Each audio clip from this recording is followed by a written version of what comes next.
Dnes je pondelok 16.12.2024. Tomuto sa hovorí znečisťovanie verejného priestranstva, zásluhou prevádzky Woodstock.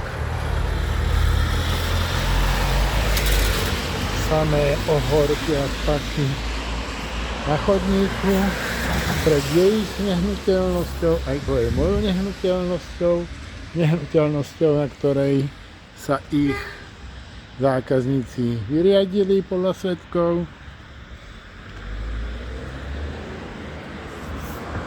Vinárne, ktorá má mať zatvorené priestory vo vnútri a nemá používať vonkajšie priestory. A ak už používam vonkajšie priestory, tak si majú po sebe upratať. V ich vlastných kvietkoch sú špaky.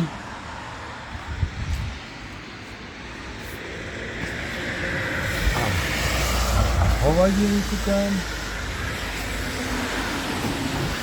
Tomuto sa hovorí v kúpeľnom meste prevádzková doba, čo by nemala byť. Ako každý vie, kúpeľné miesta majú trošku iný režim.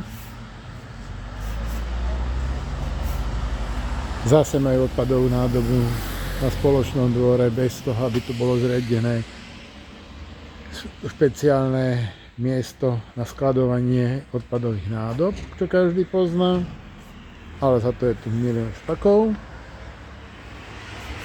Okrem toho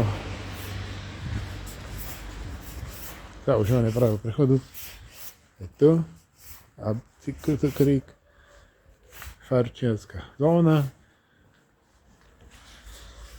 plné špakov, sklad